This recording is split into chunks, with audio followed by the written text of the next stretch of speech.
이제 월요일도 종목 상담 출발해 보도록 하겠습니다. 먼저 첫 번째 시청자님 만나볼게요. 안녕하세요. 안녕하세요. 반갑습니다. 네, 반갑습니다. 어떤 종목이 네. 고민이실까요? 데이터 솔루션 네, 매수가랑 비중은요? 6,600원에 5%. 5%요. 네네. 네, 이 종목 언제 매수하셨을까요? 오늘 네, 이거를 단타를 하고 잡으려고 막 가는 거 잡으려고 했는데 네네. 못 먹고 이렇게 내가 6,600원에 대놨나 봐요. 네네. 그러니까 들어버렸더라고요. 아, 오늘 또 들어가셨는데, 그래도, 네네네. 네, 그래도 오늘 강하게 올라줬는데 이 시세가 좀 이어질 수 있을지 두 분의 의견 들어보겠습니다. 네, 두 분 다 보유 의견 주셨어요. 어떤 분께 상담 받아볼까요? 우리 유창희 본부장님 네, 유창희 본부장님 상담해 주시죠. 잘 부탁드립니다. 네.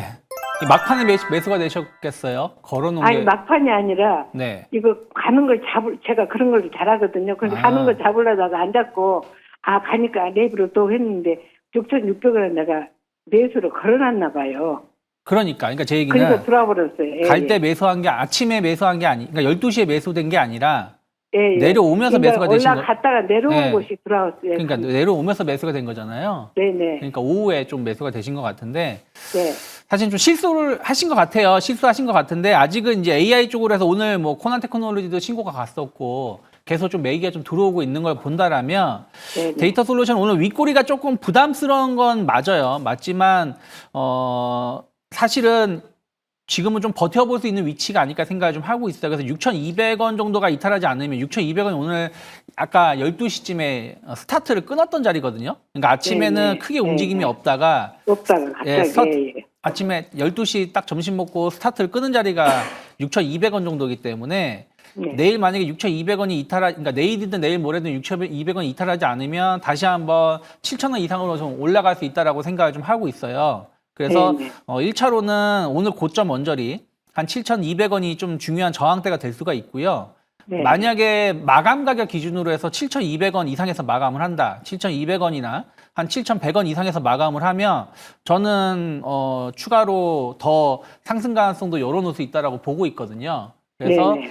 내일하고 내일 모레 한 이틀 동안 6,200원이 이탈되는지 여부를 좀 확인하시면서 대응하시면 좋지 않을까 판단을 좀 하고 있습니다. 네, 감사합니다. 네. 네, 가격 전략까지 꼼꼼히 참고해 보시기 바라겠습니다. 오늘도 유익한 해결책이 되셨기 바라겠고요. 이 카카오페이, 흥하해운 보유하고 계신 분들은 저희가 우선 상담 도와드리고 있으니까요. 02-2000-4989번 또는 문자샵 2034로 연락 부탁드릴게요. 이제 다음 시청자님 만나보겠습니다. 안녕하세요. 네, 안녕하세요. 네, 안녕하세요. 어떤 종목이 고민이실까요? D&D 파마텍이요. 네, 매수가랑 비중은요? 네, 비중은 10%고요. 네. 매수가는 14만 3천 원이요. 네, 이 종목 언제 들어가셨을까요? 오늘 들어갔어요. 오늘이요? 오늘이 아니라 엊그저께 들어간 것 같은데요. 아, 네, 최근에 또 들어가셨는데 앞으로 예, 주가 예, 예. 전망이 어떻게 될지 두 분의 의견 바로 들어볼게요. 네네네. 네, 두 분의 의견이 나뉘셨습니다. 어떤 분께 전략 들어볼까요? 이화진 과장님한테. 네, 이화진 과장님께 D&D 파마텍 들어보겠습니다. 네, 안녕하세요. 네, 안녕하세요. 지난주에 이게 D&D 파마텍 당뇨 학회 그 이슈 있으면서 사신 거죠? 예. 네. 일단 오늘 아마 그런 세론 이슈도 있었고 사실 뭐 외부적인 영향일 겁니다. D&D 파마텍은 뭐 오늘 대부분 제약바이오 회사들 같은 경우는 사실 뭐 금리 영향도 좀 어쩔 수 없는 좀 상황이다 보니까 그런 측면에서는 빠졌다라 좀 생각을 하고 있고 아마 지난주에 그 DD01 파이프라인 임상 이상인가 아마 그게 좀 잘 나오면서 아마 주가가 최근에 좀 올라왔을 거예요. 최근에도 한 상한가 한번 갔던 걸로 좀 기억을 하고 있는데 그러면서 아마 좀 시장에서는 조금 그동안 좀 단기적인 올라온 거에 대해서 부담이 좀 생길 수가 있다라고 보이고는 있는데 일단은 이 치료제 자체가 거의 베스트 인 클래스 쪽으로 지금 타깃을 보고 가고 있는 거죠. 베스트 인 클래스는 결국 이 타깃으로 하고 있는 이제 파이프라인에서 그만큼 우리가 가장 우위에 있는 걸로 보고 있죠. 흔히 말하는 메시 치료제가 사실 지방 간 치료제이긴 한데 대부분 이 환자들이 여기는 당뇨나 이제 그런 당뇨 환자들이나 비만 쪽으로 좀 많은 사람들 환자들이 더 많다 보니까 이쪽으로 타겟을 하고 있는 것 같습니다. 물론 이제 키움증권 허에민 에너도 이쪽으로 굉장히 좀 세게 탑픽으로 좀 밀고 있는 종목이기도 한데 아마 지금 당장의 주가에 대한 모멘텀은 사실 바이오는 결국에는 지금 당장은 좀 허재거리가 당장에 좀 나오기는 어려울 거예요. 왜냐하면 지난주에 한번 하켓에서도 발표를 한번 했었기 때문에 결국에는 이게 임상 이상인 단계고 임상 상상에서 중간 발표가 있거나 추후에 물론 하반기 같은 경우에 뭐 페트론이 기존에 스마트 대포 관련해서 이제 112와 이제 계약했던 게 아마 하반기 제가 알기로는 한 10월, 11월쯤에 기술 이전 계약이 좀 나올 것으로 보이고 있는데 그거에 따라서 이제 비만 치료제들이 주가가 같이 올라갈 수는 좀 있다라고 좀 보고 있습니다. 그렇기 때문에 이쪽이 고점은 아니라는 생각은 좀 맞아요. 물론 이제 예. 단기적으로 더 빠질 수는 있다는 조금 그건 좀 염두에 둬야 된다는 생각이고 만약에 시청자님께서 혹시 제약바이오 종목이 이거 하나인가요? 아니, 있어요. 또 다른 것도 있어요. 혹시 비만 치료제 쪽으로 다른 거 또 있어요? 혹시 페트론이나 이런 애들? 펩트루는 없고요. 다른 거 뭐 에이프릴 바이오 그런 거. 에이프리 바이오. 네네네. 뭐 에이프리 바이오는 뭐 센트리온 제약도 있고요. 아유, 제약바이오 좀 많이 들고 계시네. 그러면 네. D&D 파마텍을 저는 개인적으로 만약에 12만 원 밑으로 오게 되면은 비중을 조금은 늘려도 되지 않을까라고 생각을 했는데 그럼 비중은 늘리지 마세요. 제약바이오도 너무 많이 가지고 있으면은 나중에 네. 조금 이게 변동성이 조금 힘들어할 수는 있어요. 저도 이제 제약바를 워낙 좋아하던 이제 종목이다 보니까 그게 종목이 너무 많아버리면은 어느 정도 시장이 좋아질 때 소외될 수가 있습니다. 물론 저는 이제 이게 만약에 지수가 3천, 4천을 가게 된다라고 하게 되면은 제약바이오가 어느 정도 기여를 할 거라 좀 보고 있는데 D&D 파마텍은 사실 아직까지 파이프라인은 문제가 없고 최근에 그 메세라 관련 매각 이슈도 좀 같이 포함이 된다라고 하게 되면은 일단은 상승할 여지는 충분히 좀 남아있다라고 생각을 하시고 너무 높은 가격에 부담스럽다 좀 생각을 하지 마세요. 아직까지 이제 임상 인상이고 추후에 뭐 인벤티지름이나 페트론 관련 소식이 나오게 되면은 지금 왜냐하면은 전체적으로 지금 노보노디스크나 일라일리 애들이 실적 발표할 때마다 결국 이런 플랫폼 관련된 그 파이프라인에 대해서 계속 이제 그런 수요는 아직 있는 상황이기 때문에 아마 다시 한 번 더 반등은 나올 가능성이 좀 있다고 생각을 하고 있습니다. 네. 감사합니다. 네. 수고하세요. 네.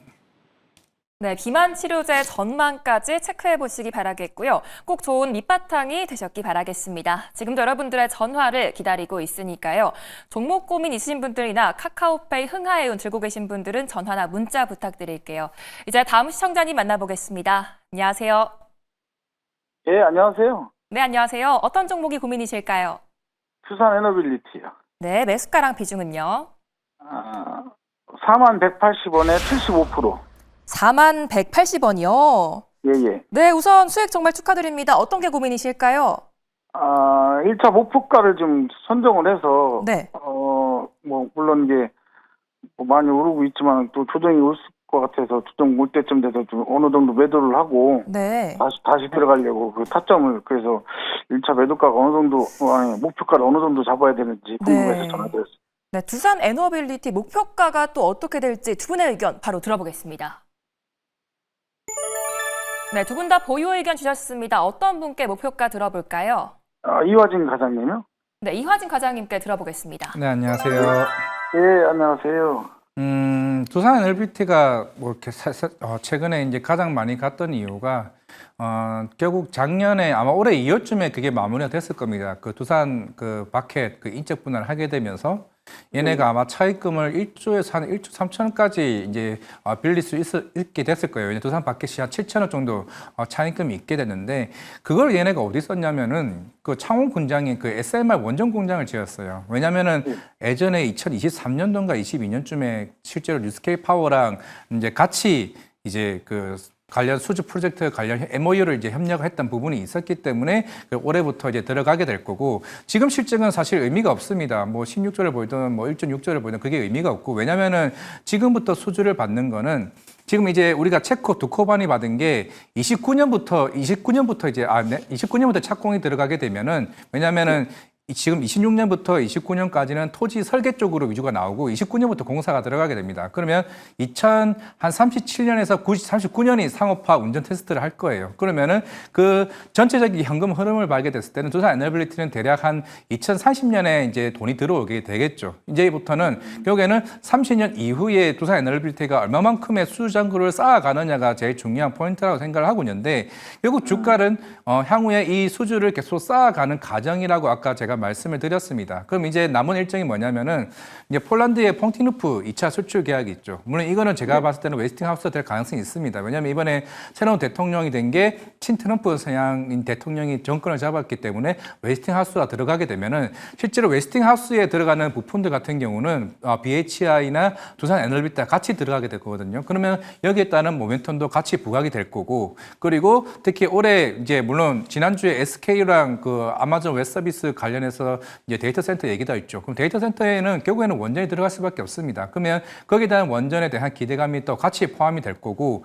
거기다가 이제 향후에 구글이나 뭐 아니면은 아마존 같은 경우도 특히 계속 이제 이 회사들이 빅테크 업체들이 원전 회사들에게 자꾸 지분을 투자하는 이유도 결국 얘네들이 작업할 수 있는 에너지를 계속 확보하기 위해서 원전을 투자하는 거기 때문에 이 두산 에너빌리티 입장에서는 북미 쪽에 대한 수주 모멘텀이 같이 복합적으로 될 가능성이 저는 있다라고 생각하고 있습니다. 사실 지금 뭐 덴마크도 마찬가지고 심지어 독일마저도 기존에 탈원전과 관련해서도 이제 보수적으로 일정의 스탠스를 바꿨고 일본도 지금 스탠스를 바꾼 상황에서 지금 글로벌 원전 수요 자체가 계속 폭발적으로 올라가고 있는 상황에서 그래서 주가가 저는 올라가고 있다고 생각을 하고 있거든요. 그러면 아까 시청자님께서 말씀하셨던 뭐 1차 보험평가를 어떻게 잡아야 되나라고 하고는 이게 참 애매한 게 뭐냐면은 밸류에이션을 측정하기가 없기 때문에 주가가 계속 올라가는 겁니다. 원래 시장은 불확실성이 오히려 그거를 떠안고 주가가 더 가는 거기 때문에 물론 지금 오늘 시가총액이 5위까지 좀 올라갔었고 오늘 심지어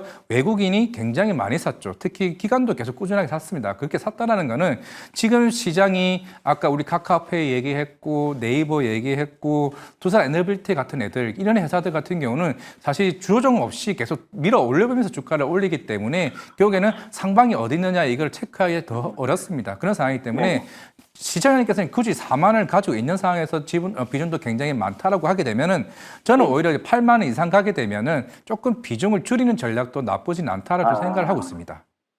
제가 이게 원래 3만 3천 원에 매입을 했었던 겁니다. 매수를. 그래서 제가 조금 보정이 오는 것 같아서 또 더 추가 매수를 해서 지금 4만 원 단가가 된 건데 예를 들어 지금처럼 조금 더 이렇게 교정신이 조금씩 올 때 다시 또 추가 매수해도 가능할지. 추가 매수 비중이 그래도 75%나 되는데 계속 그냥 가지고 있는 게 더 나으실 것 같은데요. 만약에 지금 그래요? 비중이 20-30%면은 제가 좀 비중 늘려도 되지 않을까 생각을 하고 있는데 왜냐면은 뭐 저도 예전에 이런 경험도 있는데 수익이 났는데 이렇게 쭉 올랐다가 더 올라갈 것 같아서 뭐 버티다가 결국에는 수익률이 생각보다 저조하게 수익 실현을 할 수도 있거든요. 분명히 이걸 원전은 제가 볼 때는 한 3년, 5년 동안 이게 방산도 2022년부터 계속 지금까지 쭉 올라왔었거든요. 그럼 적어도 3년까지는 이제 원전도 계속 수주와 뭐 그게 실적이 같이 복합적으로 가게 되면서 저는 주가가 더 올라갈 수 있다는 좀 보고 있기 때문에 지금 이 상태로 뭐 10만 원, 15만 원까지 가지는 않을 것 같습니다. 조정은 충분히 좀 있다라고 보고 있기 때문에 저는 그래서 이제 아까 말씀드렸던 게 8만 원 정도 오게 되면 좀 비중은 좀 한 20% 정도 줄이고 만약에 여기서 조정이 한 5만 원이나 6만 원까지 오면 그때 비중을 늘리는 것도 전략으로 쓰는 게 낫지 않을까라고 좀 생각하고 있습니다. 그래서 저 1차 목표가, 2차 목표가를 정하는 게 사실 크게 의미는 없을 것 같아요. 네, 8만 원에서 비중 축소하는 의견 주셨습니다. 앞으로도 답답한 점들은 언제든지 연락 주시기 바라고요. 이 네 종목도 종목 상담이 필요하다 하시는 분들은 화면에 보이는 번호로 지금 바로 연락 주시면 되겠습니다. 이제 다음 시청자님 만나볼게요. 안녕하세요. 네, 안녕하세요. 네, 안녕하세요. 어떤 종목이 고민이실까요? 네, 흥하해운요. 네, 매수가랑 비중은요? 2,300원에 15%요. 네, 혹시 TV 소리는 꺼주실 수 있을까요? 네? TV 소리는 혹시 줄여주실 수 있을까요? 네네네. 네, 감사합니다. 네, 이 종목 언제 매수하셨을까요? 한 달 전이요. 한 달 전이요. 해운주들이 오늘 또 강하게 올라줬는데 앞으로 좀 이 수세가 이어질 수 있을지 두 분의 의견 들어볼게요. 네. 네. 네, 두 분 다 매도 의견 주셨습니다. 어떤 분께 상담 매도요? 받아볼까요? 이창현. 이며. 네, 유창희 본부장님 상담해 주시죠. 네, 안녕하세요. 시청자님. 네네. 네. 한 달 전인데 어떻게 매수가가 2,300원이신지 혹시 뭐 고점에 사셔가지고 추가 매수하신 건가요? 고점에 산 것 같아요. 아, 그러니까 고점에 그 손실 보고 있다가 추가 매수하셔가지고 2,300원이라는 것이죠? 네.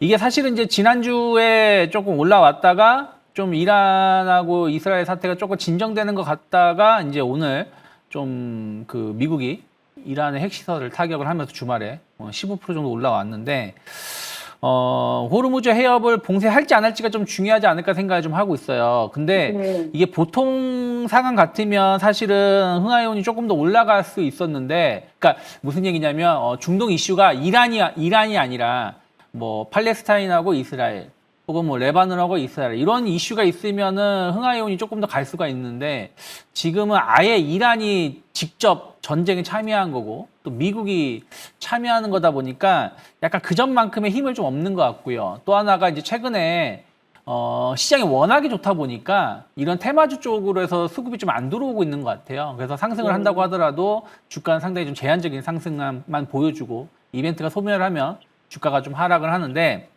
사실 만약에 진짜로 호르무즈 해협이 봉쇄가 된다라면 국내 해운사들이 수혜를 입을 수 있는 기업은 흥하해운 한 기업밖에 없을 거예요. 왜냐하면 흥하해운은 한 30% 이상이 그쪽 중동 그쪽 관련된 매출 비중이 좀 있고 제가 알기로는 좀 이란 쪽하고 관계가 그렇게 나쁘지 않습니다. 그래서 항상 그쪽 이제 배가 지나가다 보면은 해적선이 뭐 배를 강탈했다 안 했다 뭐 이런 뉴스가 가끔 나왔었잖아요. 네. 근데 흥하해운은 그런 부분들을 그렇게 많이 걱정하지 않을 정도로 조금은 그쪽 지역하고 좀 친화적으로 지내고 있었던 걸로 알고 있는데 만약에 호르무즈 해협이 봉쇄가 됐을 때 어쨌든 제한적으로 배가 오고 간다라면 흥하해운이 좀 일부 수혜를 입을 수 있지만 그게 진짜인지 아닐지는 잘 모르겠어요. 그리고 오히려 이제 그것에 인해서 해운 운임 가격이 얼마나 높아질지 여부도 좀 봐야 된다고 저는 생각을 좀 하고 있어요. 그래서 오늘 일단은 상승을 했는데 크게 오르지 못했죠. 시가가 네. 그러니까 15% 상승하고 더 오르지 못하고 그냥 마감을 한 거거든요. 만약에 오늘 저녁에 유가가 77달러 넘어간다. 그러면서 미국 증시가 좀 조정이 나온다 그러면 내일 한 2,400원, 2,500원으로 올라올 수 있다라고 생각을 좀 하고 있습니다. 그러면 일단은 비중 절반 정도는 줄여놓고 나서 대응을 하는 게 맞고요. 오늘 저녁에 큰 어떤 이벤트 없이 미국 증시도 상당히 강하게 반등을 성공을 하고 다시 유가가 지금 아침에 갭상승 나오고 다시 보합으로 내려왔는데 뭐 75달러나 74달러 이하로 내려간다라면 내일 다시 한 2,100원을 좀 때까지 좀 떨어질 수도 있어요. 그래서 당분간 2,100원이 이탈하지 않으면 조금 더 보유하시면서 한 2,300원, 2,400원 올라왔을 때 비중을 줄이는 게 맞는데 만약에 이번에 2,100원을 이탈하게 된다라면 좀 큰 조정이 나올 수도 있기 때문에 손절가는 2,100원을 놓고 반등 시 분할 매도로 대응하시면 좋지 않을까 판단하고 있습니다. 네, 감사합니다. 도움이 많이 됐습니다. 감사합니다. 네, 일단 내일 시장 흐름 지켜보시기 바라겠고요. 꼭 원하는 수익 보시기 바라겠습니다. 지금도 종목 고민 있으신 분들은 전화 02-2000-4989번이나 문자샵 2034로 연락 부탁드릴게요. 이제 다음 시청자님 만나보겠습니다. 안녕하세요. 안녕하세요. 네, 안녕하세요. 어떤 종목이 고민이실까요? 카카오페이요. 네, 매수가랑 비중이 어떻게 되실까요? 78,800원에 17%. 78,800원이요. 네. 네, 현재 수익 중이신데 어떤 게 고민이실까요? 1차 목표가가 얼마인지. 아, 그게 1차 목표가요. 네. 카카오페이 1차 목표가가 어떻게 될지 두 분의 의견 들어보겠습니다. 네. 네, 두 분의 의견이 나뉘셨습니다. 어떤 분께 네. 상담 받아볼까요? 네. 이화진 과장님. 네, 이화진 과장님 상담해 주시죠. 물론 이제 카카오페이가 물론 단기적으로 지금 제가 봤더니 한 3배 넘게 갔네요. 심지어 오늘 최고가가 거의 99,400원 수준이긴 합니다. 물론 이제 제가 앞에서 얘기했던 것처럼 뭐 스테이블 코인, 뭐 지니어스북 같은 경우도 한 8월에 이제 조금 이제 입법 절차가 통과가 될 거고 우리나라도 제가 봤을 때는 빨라야 한 10월 정도일 거예요. 아마 다음 달에 정무회의 지나고 나게 되면 이제 국회 본회의 통과되고 그러면 이제 이재명 대통령이 대략 한 9월에서 10월 정도 이제 서명을 할 것으로 이제 보고 있다라고 하게 되면 물론 추가적인 상승 흐름도 좀 충분히 좀 있다라고 생각을 하고 있고 뭐 카카오페이도 뭐 선불 충전 전에 아까 얘기했던 것처럼 대략 한 5,900억 정도. 그러니까 네이버페이보다 훨씬 더 좀 담보 가치가 좀 앞서 있는 것도 맞습니다. 그러면서 이제 원화 스테이블코인 관련해서 상표 출원까지 좀 한 상황이기 때문에 어느 정도 준비를 앞서고 있는 상황에서 사실 민간 사업자 중에서는 거의 탑으로 있겠죠. 사실 뭐 JP모건도 지난주에 그 상표 출원까지 하게 되면서 이제 향후에 스테이블코인 관련된 사업들을 확장하는 모습이 있는 상황이기 때문에 전체적인 인프라에 대한 기대감은 좀 있을 걸로 보고는 있습니다. 물론 그렇긴 하지만은 사실 주가라는 게 로만 봤을 때는 제가 이제 매도라고 얘기를 하는 이유는 사실 지금 시청자님께서는 78,800원에 지금 이게 사셨다면은 저는 제가 봤을 때는 이게 잠도 못 잘 것 같아요. 왜냐하면 다음날 어떻게 될지 모르는 상황이기 때문에 물론 이제 스테이블코인 사업 자체가 이게 뭐 무너지거나 그러진 않을 것 같아요. 어차피 이창용 한국은행 총재도 사실 찬성하는 부분이 있고 대신에 원화 스테이블코인 관련해서 이런 법제화를 어떻게 더 완화적인 스탠스로 바꿔야 되나 이제 고민도 좀 있는 사람도 있는 사실이거든요. 물론 중국도 이제 위안화 쪽으로 이제 위안화 쪽으로 스테이블코인을 준비하고 있는 상황이긴 한데 제가 봤을 때는 오늘 좀 나중에 단가를 낮추는 방법도 목표를 잡아야 되지 않을까라 좀 생각을 하고 있기 때문에 일단 매도 의견을 좀 말씀을 드렸고 지금은 제가 봤을 때 카카오페이 물론 아마 오늘 리포트 JP모건 리포트 아마 보셨는지 모르겠는데 물론 카카오페이를 얘기한 건 아니죠. 카카오뱅크를 이제 지적을 했습니다. 실제적으로 기존의 이제 펀더멘털 관련해서는 조금 오버밸류다라는 얘기를 하고 있는 상황이긴 한데 물론 추후에 이제 카카오페이는 물론 오늘 수급 자체를 보시게 되면은 외국이나 기관이 사실 좀 많이 팔았습니다. 그동안 좀 오히려 LG CNS와는 조금 상반되는 모습을 좀 보여왔기 때문에 너무 이제 변동성에 조금 좀 단기적으로 대응하는 게 좀 맞지 않을까 싶습니다. 그래서 제가 알았습니다. 아까 시청자님께서 1차 목표가를 얘기를 하셨는데 네. 물론 중장기적으로 보게 되면 사실 15만 원도 가능한 조식도 맞긴 해요. 근데 지금 당장으로는 나중에 급락하게 됐을 때 과연 그 대응을 사실 좀 취하기가 좀 쉽지 않을 것 같아서 차라리 매도하시고 나중에 좀 주가가 빠졌을 때 다시 재도전을 하거나 아니면 LG CNS도 주가가 좀 빠졌을 때 좀 도전하는 게 낫지 않을까 싶습니다. 왜냐하면 오늘 같은 경우는 얘네가 제가 알기로 공모가가 9만 원이에요. 딱 공모가 딱 돌파하고 나니까 그 물량들이 조금 오늘 좀 나오지 않았을까 좀 싶거든요. 그런 좀 매물이 조금 있다는 점을 좀 감안하시면 좋지 않을까 싶습니다. 네, 변동성에 대한 단기적인 대응 말씀해 주셨습니다. 이 시청자님 포트폴리오에 앞으로 수익으로만 가득할 수 있길 바라고요. 지금도 종목 고민 있으신 분들은 전화 02-2000-4989번이나 문자샵 2034로 연락 주시면 되겠습니다. 이제 다음 시청자님 만나볼게요. 안녕하세요. 안녕하세요. 수고 네. 많으십니다. 네, 감사합니다. 어떤 종목이 고민이실까요? 위메이드 플레이고요. 네. 얼마에 팔아야 될지 추가 매수 혹시 해도 괜찮은지 아, 네. 지금 매수가랑 비중이 어떻게 되실까요? 1,100원에 20%예요. 네, 오늘 들어가셨을까요? 아니요, 오래됐어요. 아, 1년. 오래되셨어요. 네. 아, 그래도 오늘 좀 크게 올라줬는데 내일 주가 흐름이 또 어떻게 될지 두 분의 의견 들어볼게요. 네네. 네, 두 분의 의견이 또 나뉘셨습니다. 어떤 분께 상담 받아볼까요? 이창희 본부장님이요. 네, 유창희 본부장님 상담해 주시죠. 네, 1,100원이시면 예전에 매수하셔가지고 지금 수익 이제 막 본전 되신 거네요. 예, 1년 네. 넘었어요. 네. 제가 이제 왜 매도라고 말씀드렸냐면 사실은 이건 저만의 생각이기 때문에 저는 사실 위메이드 그룹을 별로 좋아하지 않습니다. 신뢰를 못 하겠어요. 그래서 오늘 그 서클을 통해서 그 스테이블 코인 발행을 할 수 있다, 교환을 할 수 있다, 뭐 이런 부분들이 이슈가 있으면서 뒤늦게 이슈가 부터 오르면서 상한가를 간 거거든요. 네. 저는 오히려 이럴 때 올라오면 좀 비중을 좀 줄여놓자. 그러니까 뭐 다 팔진 못하더라도 워낙에 오래 갖고 계셨다가 이제 올라온 거고 그 이슈가 사실은 아까도 말씀드렸지만 대형 기업들이 저는 시장을 주도하는 것이 최근에 미투원도 스테이블 코인 어떤 기대감으로 주가가 엄청 올라왔는데 상당히 전 제한은 있을 수 있다 생각하고 있어요. 근데 그래도 미토는 그래도 실적도 나쁘지 않고 그동안 신뢰성도 많이 좋았었던 기업인데 위메이드 같은 경우는 위믹스라든지 이런 부분들 관련돼서 워낙에 저는 조금 실망감을 그동안 많이 겪었었던 경험이 있었기 때문에 오히려 내일 만약에 더 올라간다. 그러면 일단 비중을 한 절반 정도 줄여놓고 혹은 30% 정도 줄여놓고 조금 더 끌고 가신 전략, 그리고 더 오른다라면 또 조금씩 비중 줄여 나가는 게 맞는 것이지 이 기업으로 승부를 보겠다 하기에는 저는 조금은 더 체크해야 될 부분들이 많다 생각 좀 하고 있어요. 워낙에 지금 스테이블 코인 이슈가 있으면 붙다 보니까 어떤 기업이 뭘 한다, 어떤 기업이 뭘 한다고 하면서 올라오는 부분들이 좀 있는데 실체를 조금 확인해야 되고 그리고 그 규모를 좀 확인해야 되기 때문에 저는 조금 보수적으로 좀 말씀을 좀 드리고 싶습니다. 네, 일단 비중 축소 의견 주셨고요. 꼭 원하는 수익 보시기 바라겠습니다.